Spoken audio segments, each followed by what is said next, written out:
All right, sure. Thank you very much. Good afternoon, ladies and gentlemen, or good evening. This is March the 16th. It is now 7:05. Welcome to the Housing and It's Real Property 5:05. Oh, 5:07. Yes, I'm sorry. What did I say? 5:07. Yes, indeed. Dyslexia again. Right. Second time today. We have 3 bills to discuss today in Housing and Real Property Subcommittee. They are HB 567, HB 1023, and HB 1347. And we will take them. Oh, wait a minute. Where's Matthew? Uh-oh. We need Let Matthew. me, What's your pleasure is the first bill, Mr. Chair. We need staff. we say Mary, Ann? Yeah, I don't see Matthew either. I don't either. Well, I'm going to send him a text, and then we're going to send him a text, and then we're going to proceed. I can explain the amendments to 1347 if you want me to. No, we're going to start with the other one. Hang on a second here. Or 1020. I can do 1023. Hang on a second.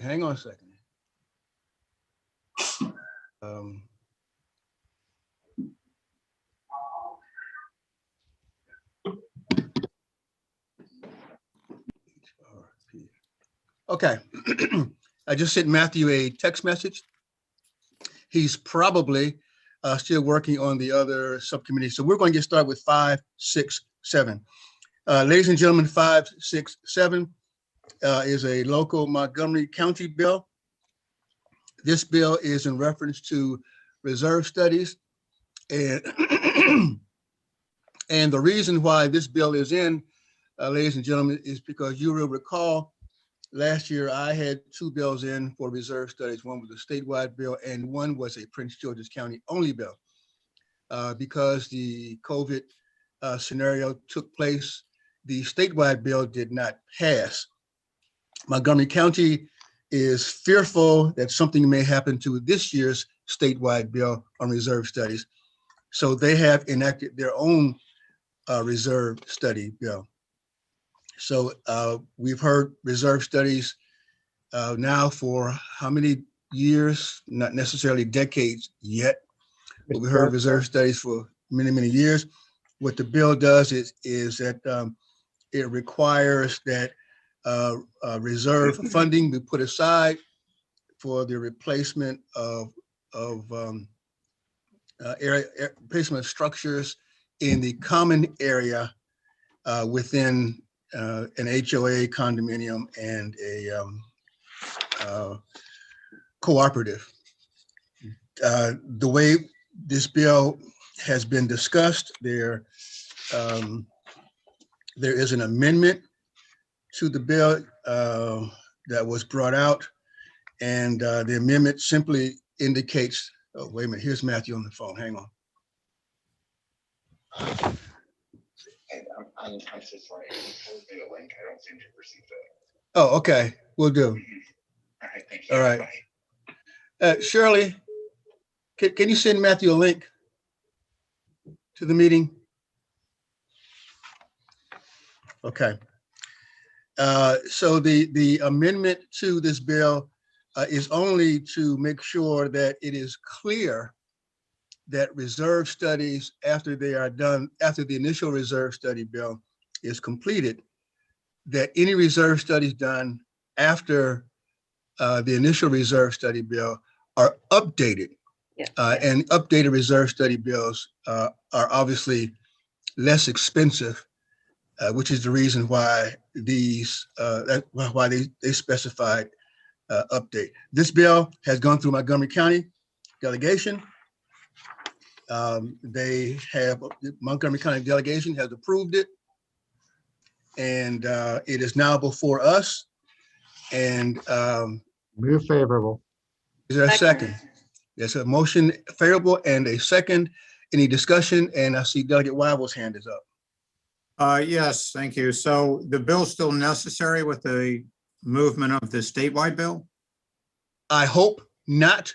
However, however, the reason why this bill is here is because as I indicated earlier, I had 2 bills last session, and Montgomery County is fearful that the statewide bill might not go through. Therefore, they want this one. And Arundel County has also asked to put one in for fear again that the statewide bill might not go through, which is why I'm trying to push the statewide bill, because I do not want 24 different reserve study bills. So the answer to your question is, if the statewide bill goes in and it gets finished, this bill is not necessary. However, right now, we don't know what the status of the statewide bill is going to be. Well, So why I would don't you appreciate- just withdraw the statewide bill and we'll let this one go through?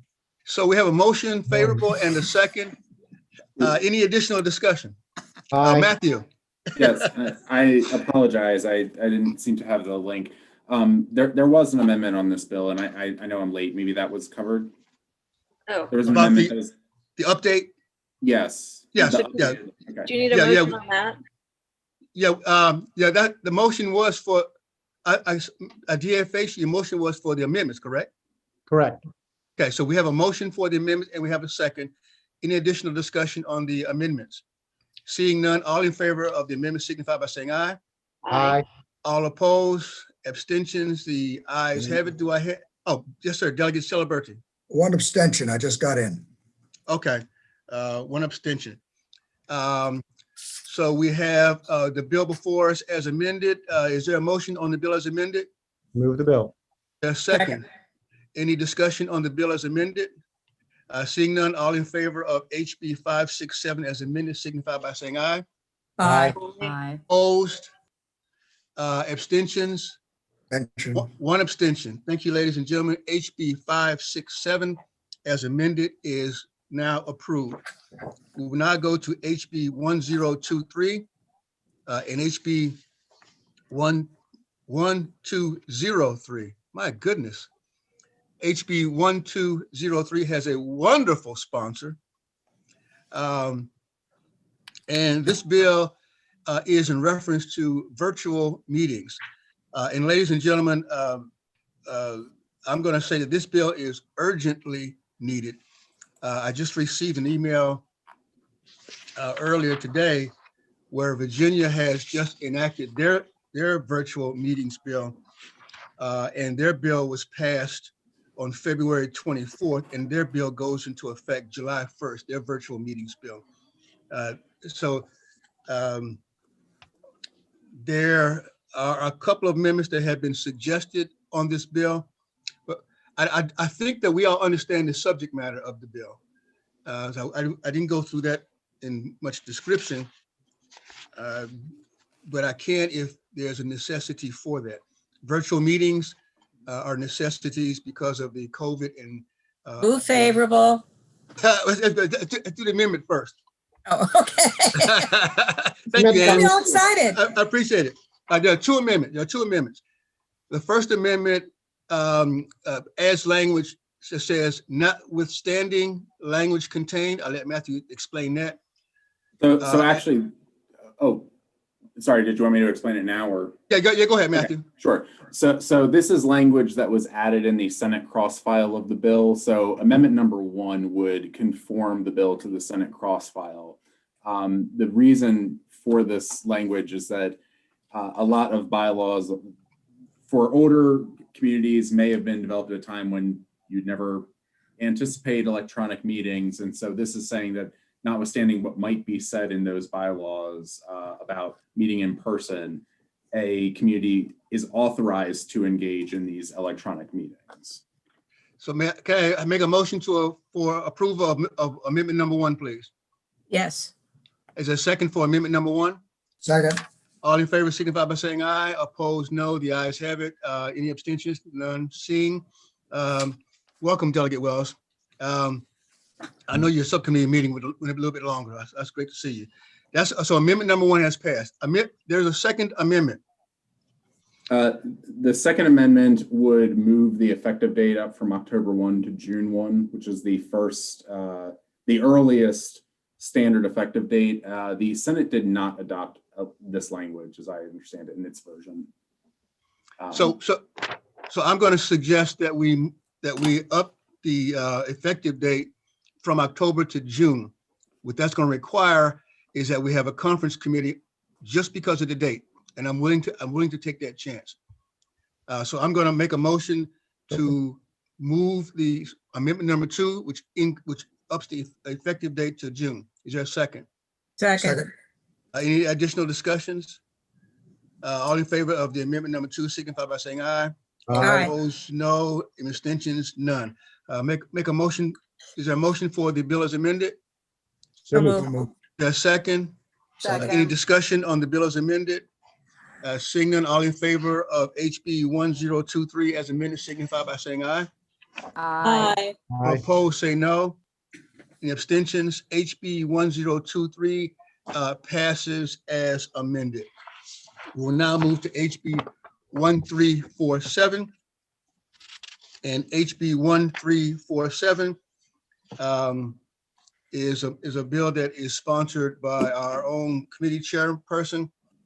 And as Delegate Trassa indicated to us earlier, we have a couple bills that have sponsor problems. This being the second one in a row. Move favorable. Oh, there's a motion favorable. Is there a second? Second. Any discussion on HB? And there are no amendments on HB 1347. There's a motion favorable and there's a second. I have a Discussion on HB 1. Question. Were there any amendments on this or anything? No amendments. No amendments. Okay, so we have a. Do we need to be? Hang on. Let's slow down. Well, So we have a motion favorable and a second. And now we're in discussion period. I saw Delegate Lehman's hand first. Delegate Lehman. Thank you. I'm just asking for a very, very brief description of the bill, Mr. Chairman, and I'm sorry. Certainly. The bill prohibits certain restrictions on the use regarding land from imposing unreasonable limitations on the location and use of portable basketball apparatus, provided that the property owner owns or has right to exclusive use of the area in which placement and use of the portable basketball apparatus is to occur. Thank you. I You're appreciate welcome. that. And additional discussion, I see Delegate question about Weibel's that. hand up. Yeah, so I know there was a lot of discussion about liability. Do we need to be concerned about that at all? That was a discussion that was brought up by CAI. And I think that CAI has had additional review of the bill and they are removing their discussion items or opposition to the bill. All right. Ms. Jones?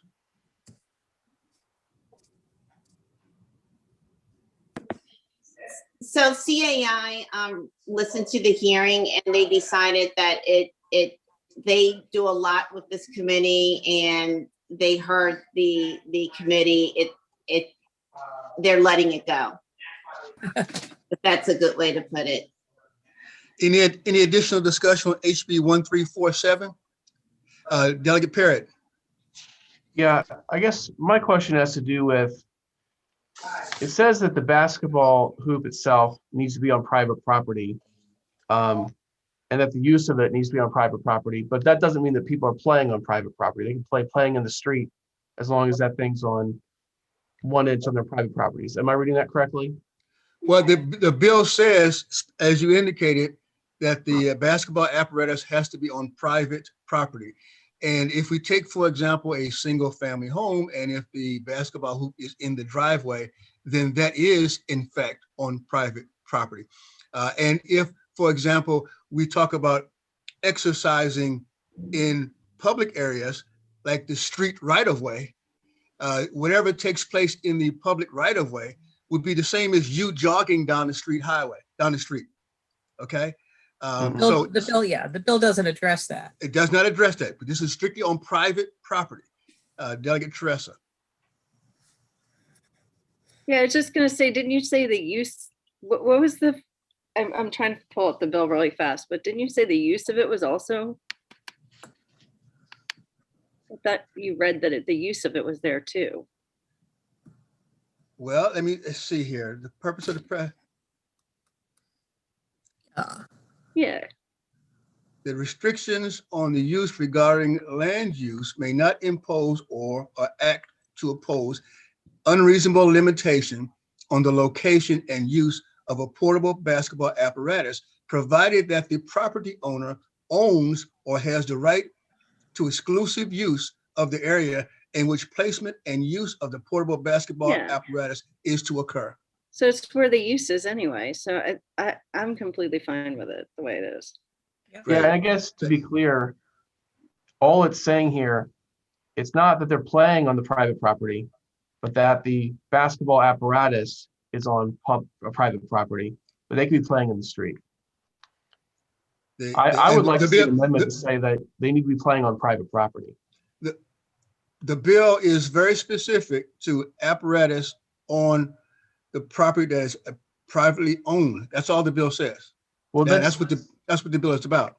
Yeah, but it's only the portable basketball hoop itself, not the people playing the basketball game, which is very Yeah, different. but Delegate Perry, I don't think that there's a methodology that you can prohibit someone from, as I indicated, walking in the private street. I think Delegate Healy had a question, and then we'll go to Delegate Wells, and then Delegate Wyville, and then Delegate David Fraser Hidalgo. Delegate Healy.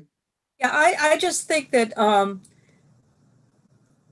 this isn't the kind of bill where you restrict people's ability to walk in the street or not walk in the street, or play in the street or not play in the street. This is about having an apparatus on private property, and what the individuals do, whether they're on their private property or not, is a different issue. This is just about allowing people to have this apparatus on their own private property that they own and control. And that's all the bill does. That's all the bill says. That's all it does. Thank you, Delegate Healy. Delegate Wells.